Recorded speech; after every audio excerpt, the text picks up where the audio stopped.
find out what was loose. There he is. What's the battery doing on there? Full. Oh, nice. Can't stop working.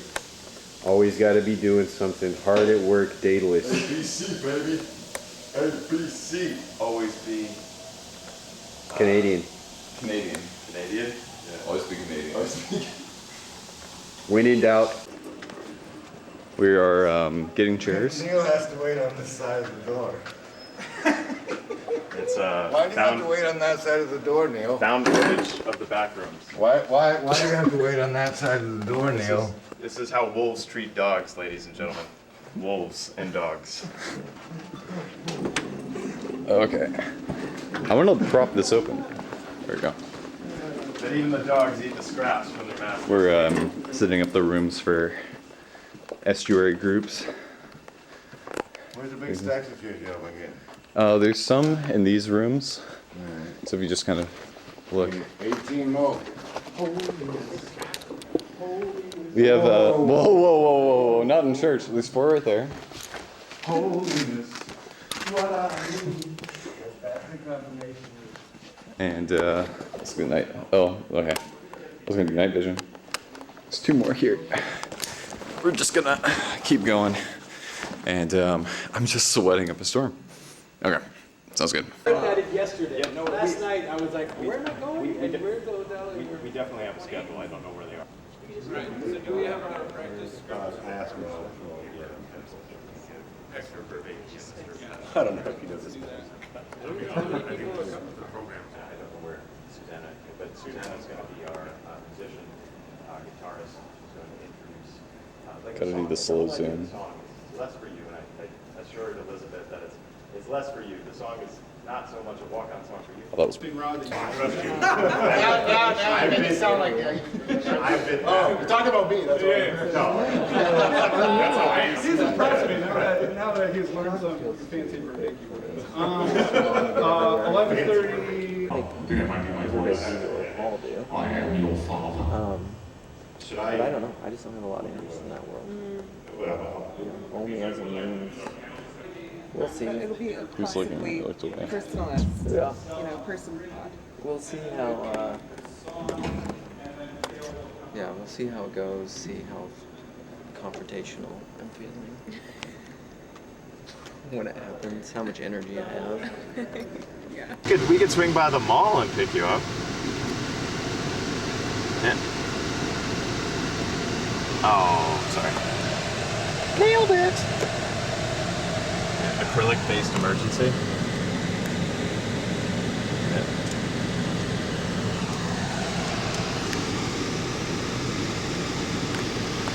Sure. Sounds good. Our car smells like marijuana for some reason, and I don't know why. So yeah, it's something I noticed getting into the car. But thank you. You accept me for all my flaws, including my marijuana car. Yeah. Okay. All right. Sounds good, sir. See ya. Bye. Yeah, no problem. Bye. His wife cracked a nail, so they are at the mall. An emergency nail session. Emergency. Yeah. Hence my name. Barbecue for someone else as well. Yeah, he had the Northwest Jewelry. He had a barbecue. I think, seems like a little bit of a grill master, so. It's cool that it's like half the people break the stranger danger before the estuary tomorrow morning.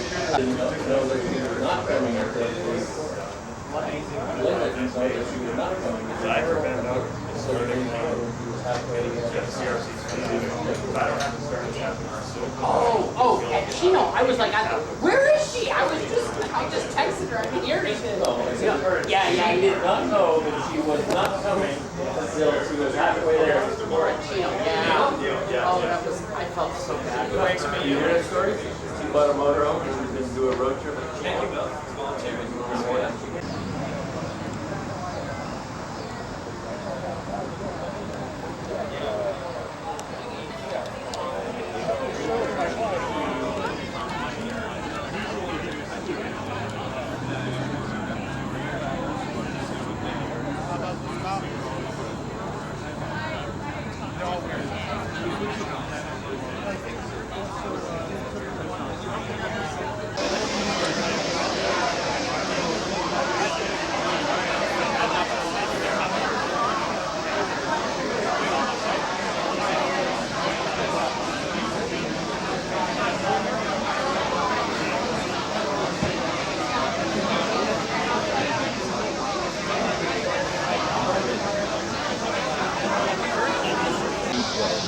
Kind of. So everybody feels activated. I could have had my cup of mine. I would have got the clap going. Okay, let's go smoke real quick.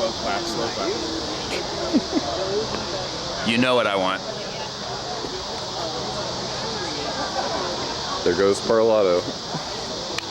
How come that has the look of mischief? They're gonna smoke. That's mischief.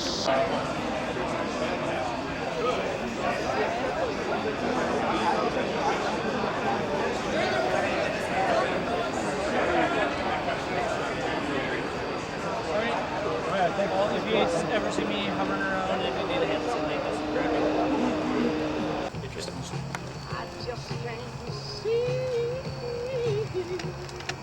I'm just. What does that mean? Well, it's just because they had a lot of interactions at Northwestbury as well, and it's one of those like it can't be everywhere at once, and you can't be hearing all the different conversations at once. Yeah. It's like, what are they talking about? What are they talking about? I have to zoom in slowly on Af's face. I feel like I'm at a mob meeting. Yeah. I don't know what this is. I don't know the liturgy. Yeah. Well, exactly. I was talking about.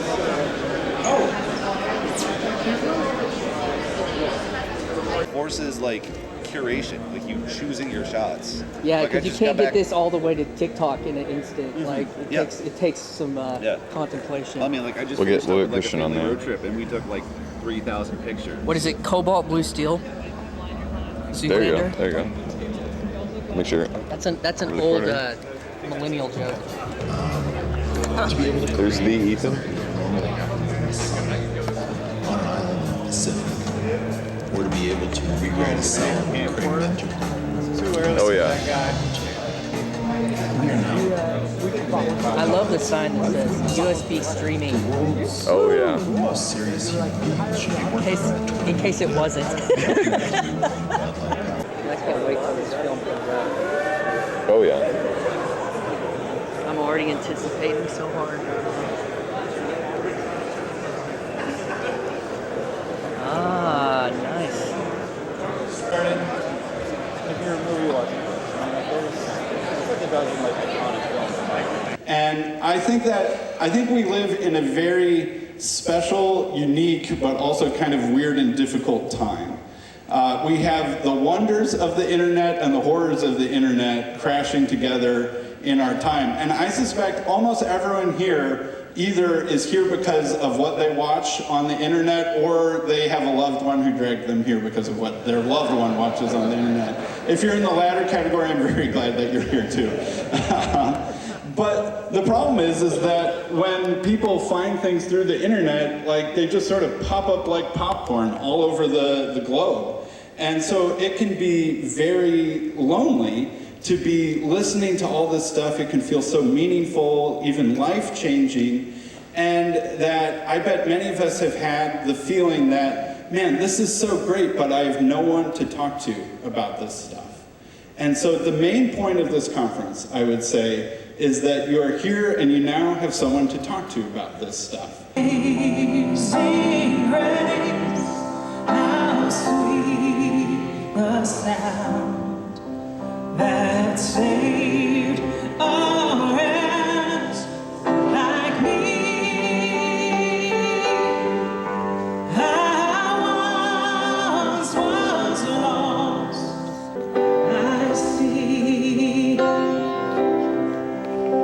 'Twas grace that taught my heart.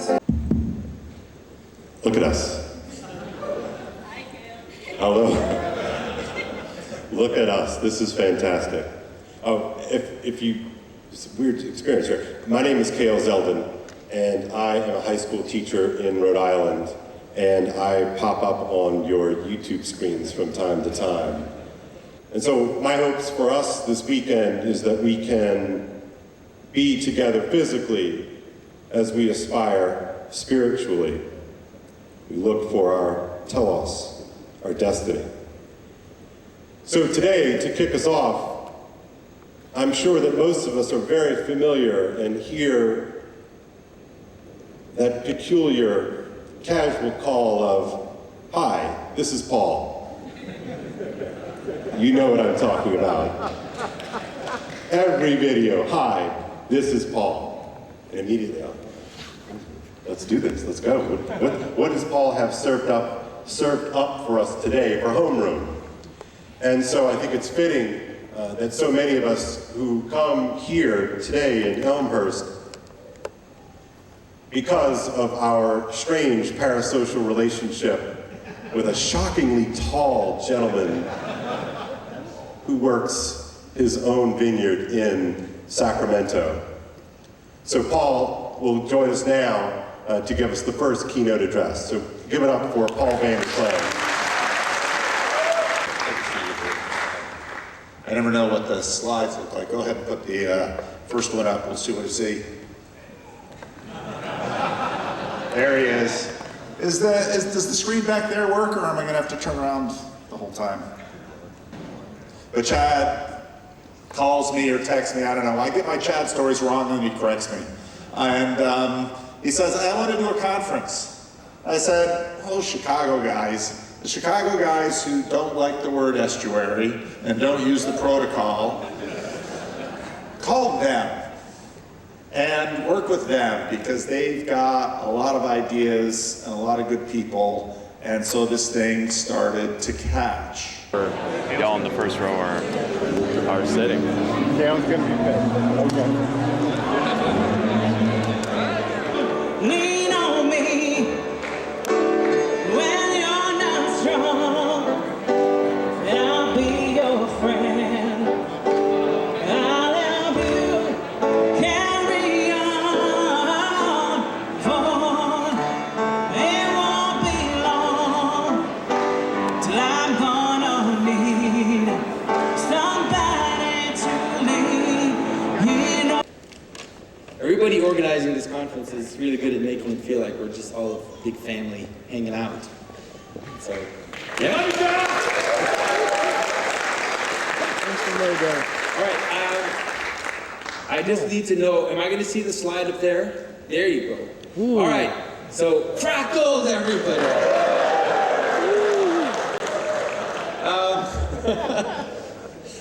So this is something called the Sierpinski triangle. I mean, it existed before the mathematician, but I guess it took his name. And so I thought, if we're going to talk about fellowship of the Spirit, I thought, because I'm with a bunch of experts here, people who've been kind of following these conversations for a long time, I thought we would try to push a little harder on our understanding of what that means, of why these words that we use are not arbitrary. You know, we've spent several, maybe the last 100 years, people trying to convince.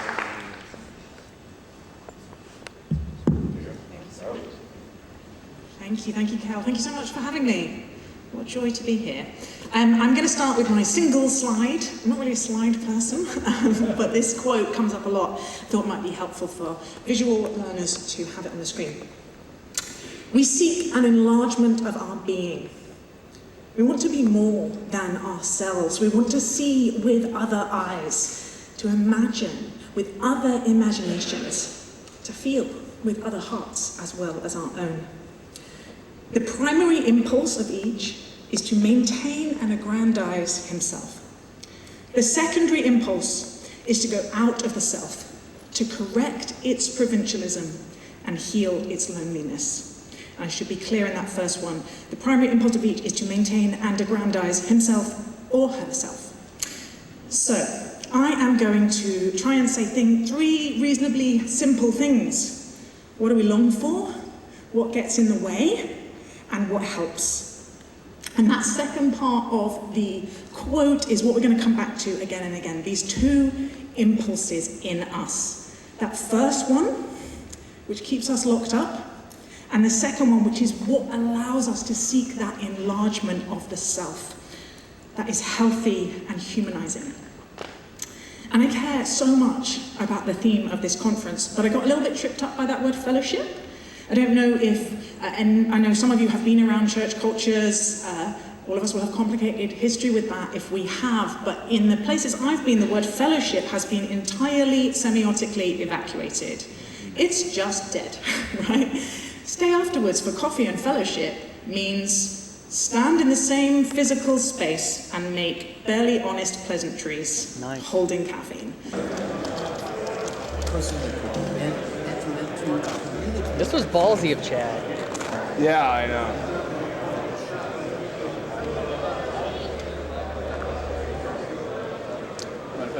Oh, scoot in. Do front row seating. Oh yeah. Oh yeah. You're leaving us. Is there someone of higher status back there? Gotta climb that hierarchy. There's someone of higher status. Yeah.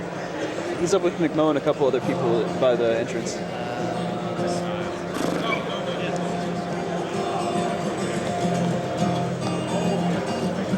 I wonder who the next speaker is going to be.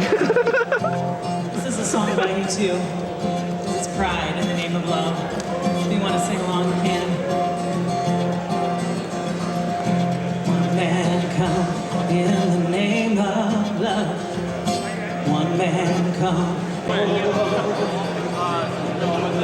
Early morning, April 4th, shot rings out in the Memphis sky.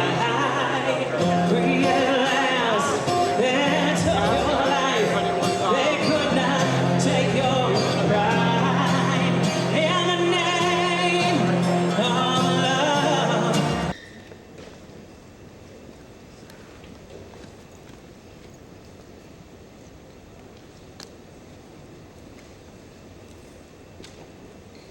Kind of feels like home.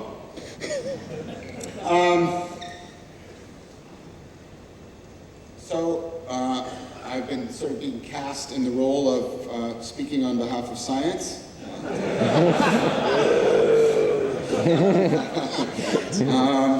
And I'm happy to do that.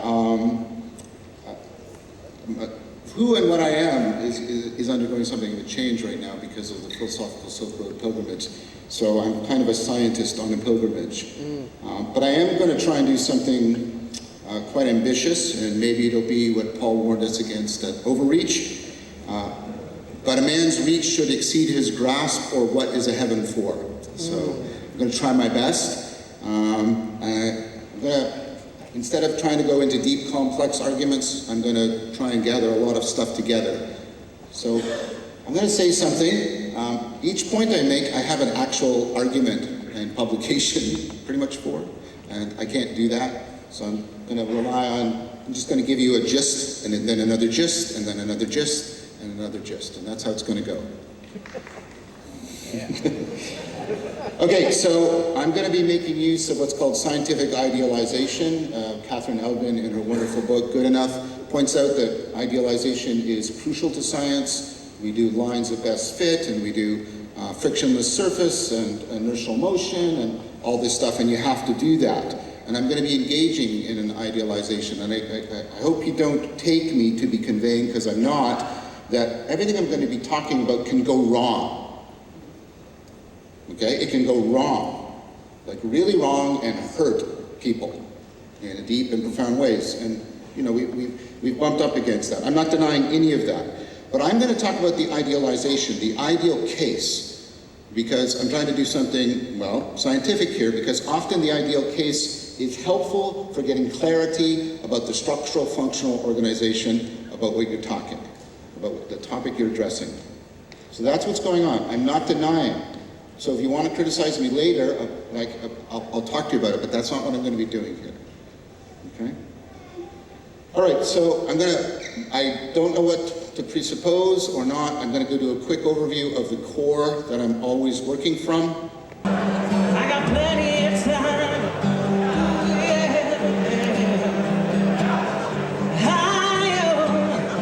You got light in your eyes, and you're standing here beside me. I love the passing of time, never for money, always for love. Cover up and say goodnight, say goodbye. Do do do do do do do do.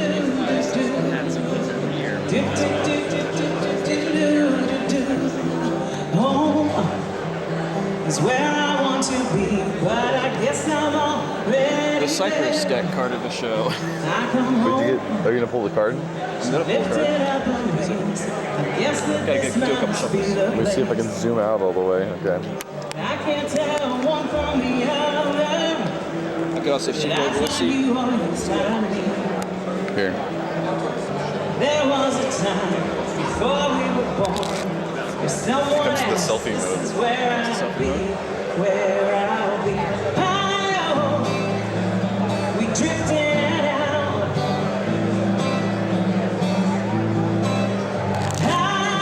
We'll do it off of 3. The Cypress deck card of the show is the 7 of spades. Out of all these kinds of people. A good friend of mine. At one point, I was described by some salty folks online as Rod Dreer's podcast sidekick.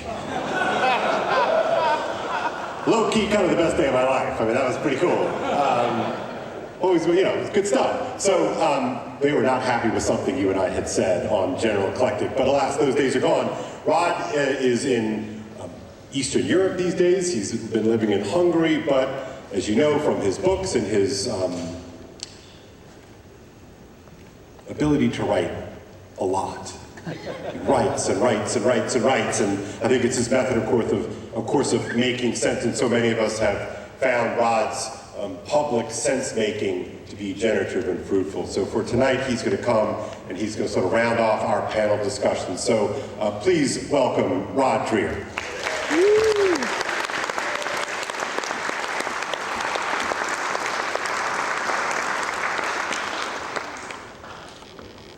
Well, thank you, Cale. You may or may not know this, but Cale and I are both South Louisiana guys, and we share a birthday. What? But we've been February 14th, so we've been friends for a while, and Cale's friendship is one of the great blessings of my life, and I'm so happy to be here. I'm going to talk to you today about a film that is very close to my heart, and I think it plays in perfectly with the topic and the themes of our meeting. We're talking this weekend about fellowship in the Spirit, about our longing for community, and obstacles to finding community. Saving wisdom can come to us from the strangest places, if we're open to it. This was my experience with one of the most profound films I've ever seen, one that has had more effect on my life, in particular, my life as a Christian, than any other. It's an obscure and difficult Russian-Italian movie that you almost certainly have never seen, but that I've seen a number of times and have bored my Substack readers to death talking about. It's called Nostalgia.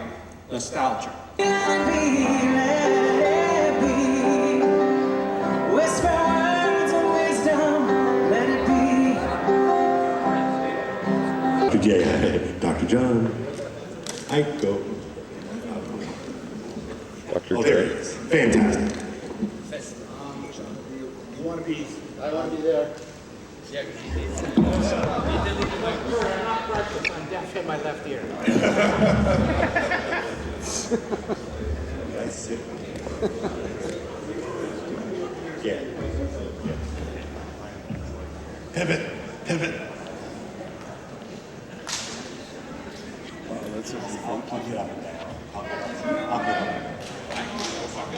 All right, so panel, this is purely reactionary.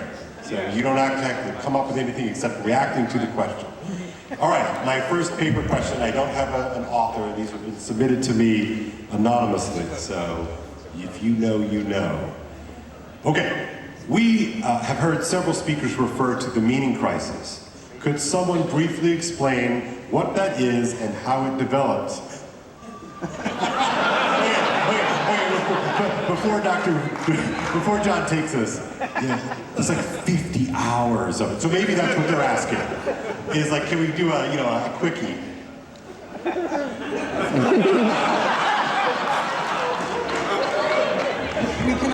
I have my own meaning. It's like meaning doesn't work that way. It has to be shareable, it has to be correctable, because it's ultimately about connecting you more deeply to what is real. Now that means that making your life more meaningful is inseparably bound up with cultivating wisdom, where wisdom doesn't mean saying vaguely obscure things in French cafes or on mountaintops. Wisdom means your ability to see through self-deception and connect to what's real, within and without, in a way that enhances your agency, your selfhood, and your personhood, which means enhances the community's ability to do that, because personhood and community are inseparable. That means you're starving for connection, you're starving for, and I know you won't believe this, but you're starving for wisdom. And no, I'm not. How many of you want to be less foolish? You're starving for wisdom, okay? If I were less foolish, it would ruin my brand. If I were less foolish, it would ruin my brand. So, for a bunch of historical reasons, we separated all those things, and you can see that in how the church, which was about life, and the university, which was about knowledge, and the monastery, which was about wisdom, and they were all like this, and then they got separated and isolated, and then we isolated knowledge and wisdom and meaning from each other, and it's fragmented, and so the meaning crisis is as much a connectedness crisis, a wisdom cultivation crisis. So here's the meaning crisis in action. Where do you go for information? Where do you go for information? Answer me. YouTube. Internet. Hold up your phone, you're all cyborgs like me. Okay, where do you go for knowledge? Well, maybe this institute, science, I don't know. Where do you go for wisdom? YouTube. You're going to YouTube for wisdom. I don't know.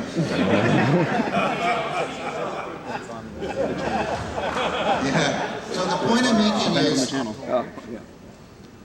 you can't cultivate wisdom without practice, community, tradition, and you can't cultivate meaning or the enhancement of meaning without cultivating wisdom. And our culture has abandoned that project. That's the meaning crisis. And sorry, that's probably not very convincing, but I'm trying to collapse 50 hours of argument, way more than 50, because I've been talking about this since 2019. So all the hours of video, so that's my best attempt. So, for the rest of the panel, just to stick on this point for a minute. I was really sick yesterday, but I'm going.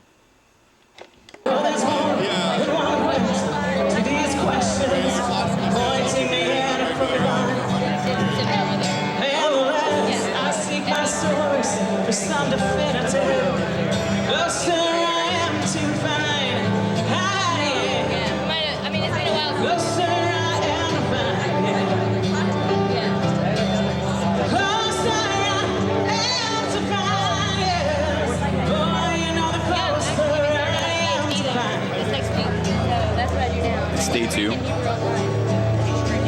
I got some coffee, and I'm feeling better. Thank you. I'm still trying to survive. It's going to be a long day today.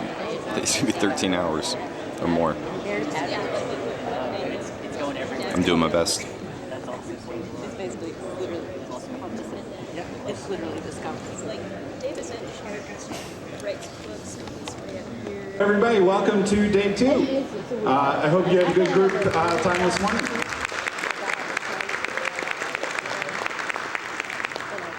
So we're going to have a panel this morning. There will be question and answer towards the end. We'll have just sort of a dialogue in the beginning. And so without further ado, I'd like to invite up Rod Dreher, Cale Zeldin, and Elizabeth Oldfield for our morning panel.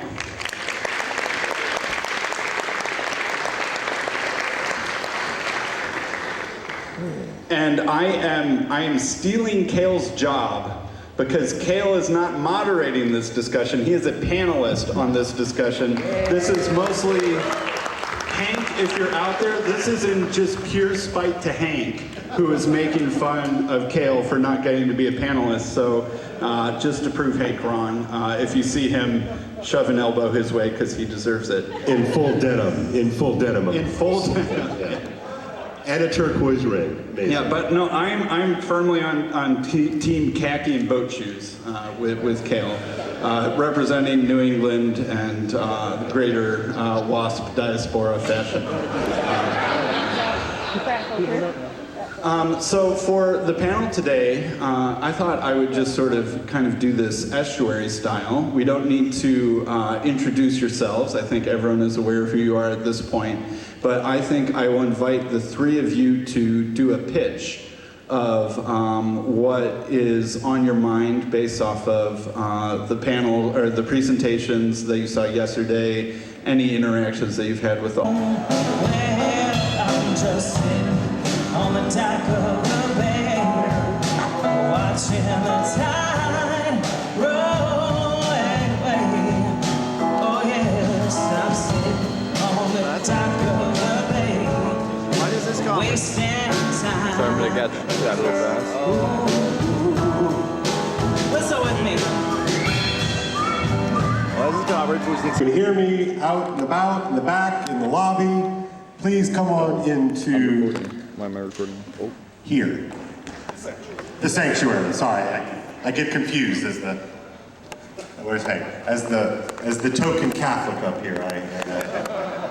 It just looks like a theater to me. Sorry. It's lovely, but yeah. Hi, John. I briefly mentioned it in my presentation. Some of you came here and you didn't know anything about estuary. Maybe you watched a little Peugeot, maybe you watched some Vervaeke, maybe you came to see something, or a friend brought you, who knows why you came here, and then all of this is new. But this has been something that's sort of bubbling up. And when I started my channel, a lot of people are like, well, what are you gonna do? And I don't know, I'm not gonna do anything. And so my spiritual gift is getting other people to do things. And I don't know the extent of my spiritual gift, but apparently it involves a van. So tell us a little bit about the road trip. Sure. Hey everyone. Hello. Well, big part of it. What's your name? Jonathan Jameer. Joe Cross. Joe Cross. And big part was that we're just trying to move out of our parents' house and find some friends to move in with. And what a great community, the estuary community, so generous and hospitable and amazing, deep-minded individuals. So we thought there's probably some people out there who might be interested in linking up, maybe getting some land or such. Kind of like a Grail quest of sorts, there was lots of talk about friendship and fellowship, and it made me think about the Grail, this image of the feminine, the searching for the divine feminine. What is that? It's, the embodied relations, the community, rather than individualism, it's feminism as communitarianism. So we're thinking of starting an intentional community, if anyone has... Super cool! I like it. It's been nice. I want to invite you guys to, I have a podcast, Paul, it's a thing, Heavy Things Lightly, but we run a nonprofit that sends people around the world, Peace Corps style, with like a Christian chassis. And so our guys do 2 years, and I'm inviting you all to join. Malaria, it's great, you can get it. But it is amazing. We work in Mozambique all over the world. And so that's always something I want to invite, especially young men to. It's a very good way to come to yourself. And two, to do that, we do events. We have 2 events, and they're, thanks Sam, they're not on the board. I'm kidding, Sam, I love you. It's called The Art of the Tamada. It's the dinner that comes from the Georgian Republic. A lot of you have heard of it.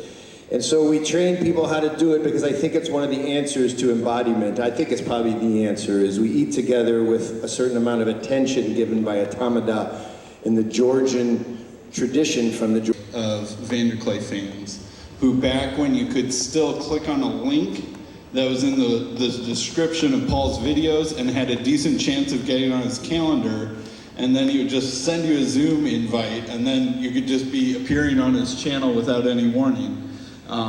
There was a certain kind of person who found that a very compelling thing to do for reasons we still don't really understand. And a lot of friendships formed of that, and a lot of those friendships are up here on this stage. So we wanted to do a estuary together, kind of celebrating and remembering that. And so that's what this is going to be. I'll moderate this, but I think that I'm going to do this a little bit Chicago style, because the Chicago one's a little bit faster. So in case, I've alluded to this before, but... Like many of them, but I'm probably going to go down to Aurora as well. The wind blows hard against this mountainside, across the sea into my soul. It reaches into where I cannot hide, setting my feet upon the road.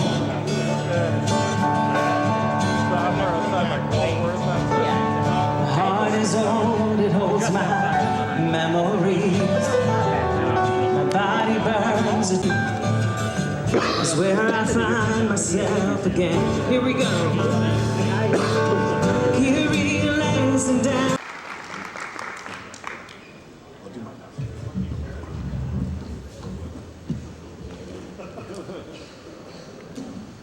Welcome, gentlemen. Everybody's mic on?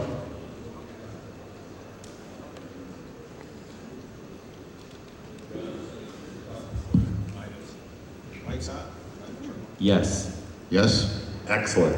All right, so folks, if you could come on into the sanctuary for our sort of our big three here. So I think as many of you have already sort of put together so much of the kind of intellectual engine that Paul has been kind of weaving and moving around has been the work of Jonathan and John. So we decided it would be great to sort of get you three on a stage and maybe a sort of, you've heard a bunch of things, you've said a bunch of things. Paul, you have some ideas that might kind of kick us off here. And I'm here in a case of emergencies. That's it. If we run out of things to say, right? Lows. Well, how long do we go? The clock's there? I can't tell you that information. About 1 hour, just all of you, and then we'll switch to Q&A. Okay, about an hour, the three of us, and then Q&A. Last night, when you ever do a conference like this, there's a moment that grabs all of us, or one of us. And last night, John, your proclamation of not using LLMs. Now one of the things I thought of immediately was, and don't take this wrong. Wow, I've heard much of my life. I've heard fundamentalists make broad. I'm trying to. This is not a day. It's good, but it's like I'll just go ahead and God commanded them to wipe out certain groups of people. Oh, the harem, put them under the ban. But this gets to, the I think, a Israelites let them very live. interesting, I serious think issue. we might Civilizationally, accidentally we unleash the have, robots. at alive. ARC, for They'll be around example, doing you it. have, and here too, That's good. we have horrifying. Orthodox priests in full regalia. As opposed to, I'm a Protestant, I don't wear a collar. We have the Benedict option. We talked about raising children in a world of screens and people deciding to homeschool. And a question here is, with the AI onslaught, the technological onslaught, what kind of world are we heading into? In our estuary group, we talked about a little bit about, you have unification, then you have fragmentation, hopefully again in order to unify. And so part of my question is if we are heading into a period of Benedict option communities, neo-techno-fundamentalists who say, I will not use this device, or, when you see the Amish or the Mennonites walking with their, I wonder if that's what we will need to survive the meaning crisis, the poly crisis, the meta crisis, if we are going to see sort of a destruction of public culture in hopes of a resurrection? I guess I should answer first. First of all, my comparison was LLMs are like smoking cigarettes. Right? They're addictive and they're bad for you. I strongly hope that people still continue to do scientific work on AI. My criticism, one of my deepest criticisms of the LLMs, is they were not driven by scientific research. Right? It was an uncoupling of technology from science in a way that I think is very dangerous. Although I do find it very amusing, the irony of me becoming a kind of fundamentalist. That was good, Paul. I think, so I'm asking people to not identify the AGI project with the LLMs because I think it's becoming increasingly clear, and I think this is like, from a scientific point of view, that the LLMs are not going to get us to AGI. And so we shouldn't attach too much to them as to what AGI might look like. But now, they're going to be around and we should talk about them. And so I'm not censoring and saying, don't talk about the LLMs. But we should understand that if AGI is coming, it's going to be different than the LLMs. Now, as a society, we may not go down that road. We may just choose to pump out bigger and faster LLMs because lots of people can make money. But I think the project of AGI shouldn't be identified with LLMs. Now, that being said,